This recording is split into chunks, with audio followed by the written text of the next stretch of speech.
What's going on, everybody? The Jerem here. February 13th, 2024, the day before Valentine's Day. It is Valentine's Day or Valentine's Day. I think it's Valentine's Day. I discovered recently that I've been getting that wrong for a long time. I think I've been calling it Valentine's Day. It's Valentine's Day, and that's tomorrow, not today. And I just stopped at Dunkin' Donuts on our snowy day here. We're supposed to get 3 to 6 inches of snow. I got my large coffee and a donut. I let the girl behind the counter pick my donut today. She gave me a Homer Simpson with sprinkles, I would call it, which is a strawberry frosted donut with sprinkles on it. Absolutely delicious. And I got my large hot Dunkin' Donuts coffee, 7 creams, 3 sugars.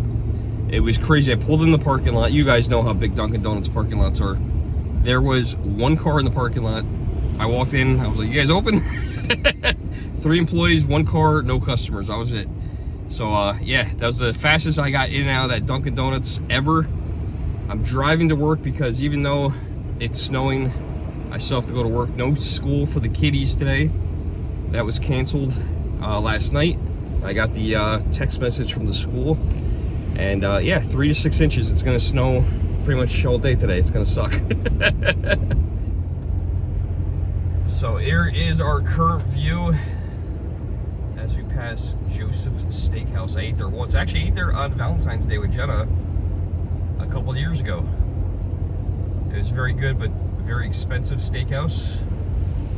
And I am cheap. I'd rather buy McDonald's, even though I could afford to go to a steakhouse. Valkill. We're taking Route 9G here. And it is slushy, slick, and slippery this morning. It is not going to be a fun commute to work, and I'm already late because I decided to shovel my driveway before I left. And it is absolutely going to be dead at work today, so I'm super excited. That was sarcasm if you guys didn't realize it. Dead working in the car industry sucks because you don't get paid when it's slow. And this last year, 2023, and this year, 2024, have so far not been stellar. It's basically so far a repeat of 2023. With all the high interest rates, cars going up in price, it's been a rough 2 years. And you know, it's funny because I don't know what year it was, but it was about 2 years ago. It was slamming, man. You know, we were selling so many cars. It was just incredible. And it's funny how a short period of time, just a year or two, can totally flip the car industry. I think there's a lot going on in the car industry, and I'm rambling on. You know, I work for a domestic brand, and UAW, United Auto Workers, which, I don't know, controversial. I'm going to be controversial here. I don't think we need unions anymore. And I think unions are going to ruin the car industry as a whole.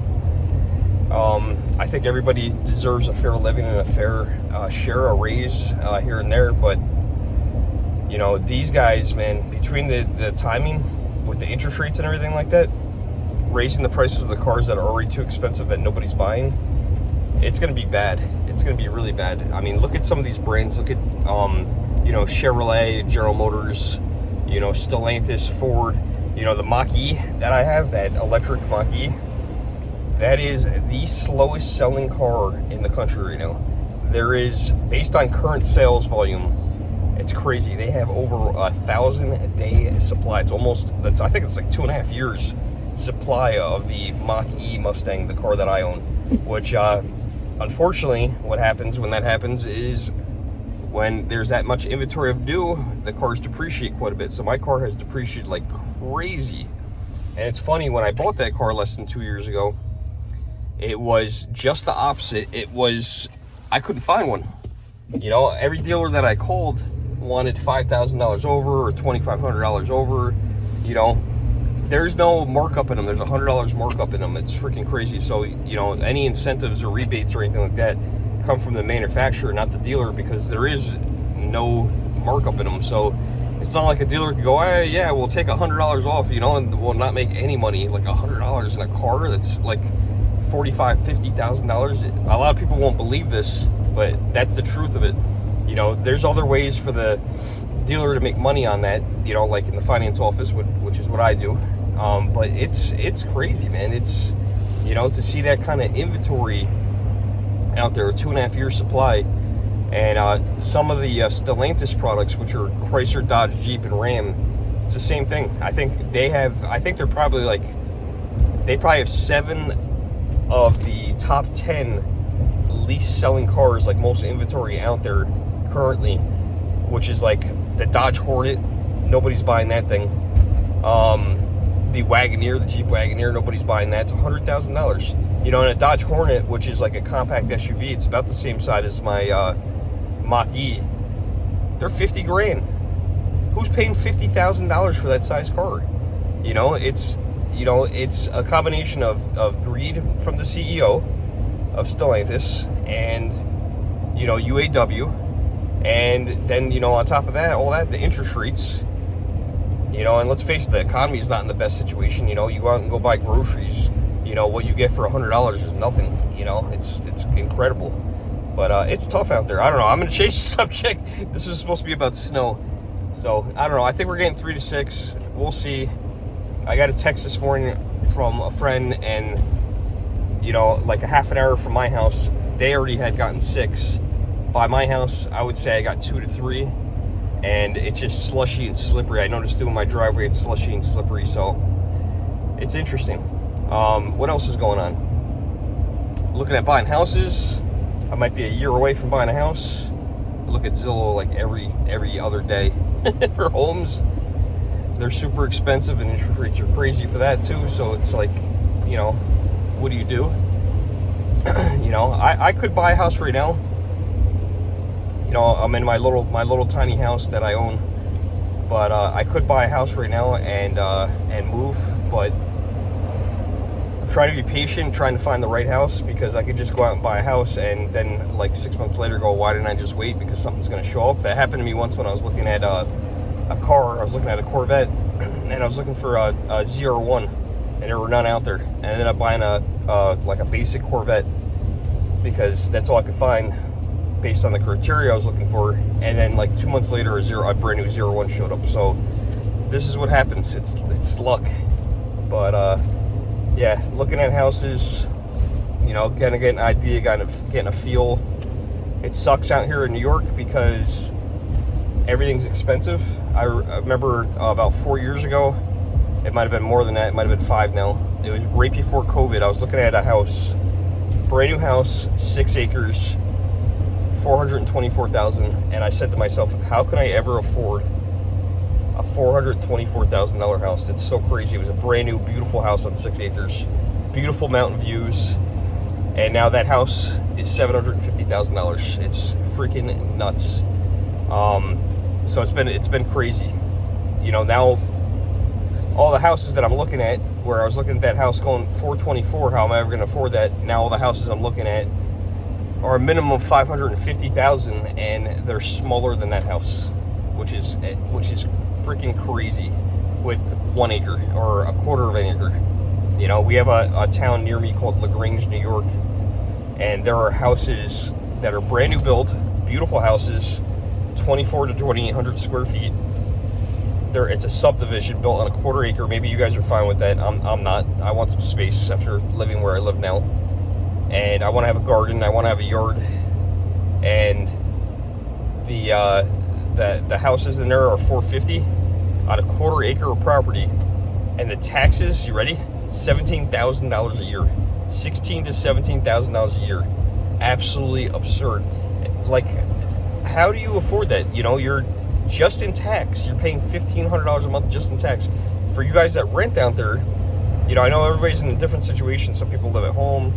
Some people rent, some people have a mortgage, some people own their home outright, some people are homeless, they're probably not watching this video. It's crazy, but like even rents, to find a house to rent for $1,500 a month, or an apartment to rent in my area, $1,500, good luck. And it's crazy out there. And, you know, just $1,500 in taxes a month, that never goes away. That never goes away. And what are they spending all this money on? You know, they gotta lower this stuff. It's freaking crazy. You know, I look at my paycheck at the end of the year, and I see how much money I paid in tax, in federal tax and state tax, and I'm not going to disclose that because then you guys would know what I make, but it's insane. Like, what are they doing with all that money? How am I living any different than anybody else that I need to pay that much tax? You know, I believe in paying your fair share. I don't try to evade taxes or avoid taxes, but it's freaking nuts. It makes it impossible. You know, and then speaking of that, I'm going to jump up on the next subject, which is, we're totally changed going all the way around here, is I thought about opening up my own business. You know, and it's funny, one of my viewers kind of said something to me. He said, you should open up a video game store. And I was already thinking of it. I'm just not sure how sustainable it is. You know, I know a decent amount about video games, but I don't know everything. And, you know, it's you know, it sounds like it's a lot of fun to open something like that, like a video game store, but it's a lot of work. And I've been watching a lot of videos of different people that have opened video game stores. You know, there's a couple of YouTubers out there that have video game stores that I watch, and some of them seem really busy and successful, huge stores. And like, you know, like Retro Rick, if you guys want to check out Retro Rick, he opened up a store that was already established. Seems like he has a lot of employees. I watched the Sin Cooper channel, Double Jump Video Games. They have a store out, and I think it's Vancouver, Washington. His store is pretty big. He's moving to get even a bigger store. It has a couple, I think 4 or 5 employees, does very well. One of them is his girlfriend or wife, but I'm not sure which one she is. And then I just started watching a new guy, and I can't remember the name of his channel, and he was talking about it, and he remembers, and this scared me. The first, when he first opened up, and there was a day that he only made $30. $30. That's freaking crazy. I can't, you know, like, you can't run a business on $30 a day. Like, if you did $30 every day, you'd be done. You know, there's rent, insurance, you know, electricity, heat, water, what do they call it? Medicaid or Medicare, one of those. You have to pay something, one of those things. Unemployment insurance, all that stuff. If you have employees, you get no time off. I don't know, it's a big decision. And then I watched another video of someone saying, would I open up a video game store today? And it said no. And he was talking about how he opened the store with $25,000, and he said he thought that was enough. And he opened it up right before COVID, and it wasn't enough, but he's still open. But he revealed some of the things he does, like he pays higher prices than other video game stores in the area, like GameStop and other retro game stores, and you know, then he sells them for lower, so there's a smaller profit margin, but the items move faster. So that's hard. You got to be in the right area for that. Like, yeah, you could do that, but you really have to be in the right area to make that happen, to be successful, because it's that's a tough one. That's a tough one. I don't know, but I don't know. It's a thought. I don't know. I could use a career change. I'm getting kind of bored with what I'm doing. It's not the money. It's just getting boring. But I don't know. Do I buy a house and then open a video game store? That'd be kind of stupid. That'd be kind of risky. You know, it would be more like, you know, it sucks being so close to buying a house and thinking about a career change, because then you have the unknown. And a friend of mine said to me, you know, like, if you do that, you're gonna change your outcome of what's gonna happen, because, you know, instead of buying a house next year, it might be 3, 4, 5 years from now. And they're right. That's definitely a possibility. But I don't know. Let me know in the comments what you guys think. I mean, I know a lot of you guys that watch my channel are not gamers. There might be some gamers. You know, what would you do? Would you guys take that risk? Would you do that? It's you know, it's not, I don't have the help. I don't have any financial help. It's not like I have somebody else in my household that has income. You know, like a wife or a partner or something like that. So it would be all on me. I don't know. You guys let me know. Would you take that risk? Could be a good one. Could be really bad. Let me know in the comments below. I'm going to go to work. It's going to suck today. Be positive. Have a good day, guys. Love you all. Thanks for watching. See you in the next video.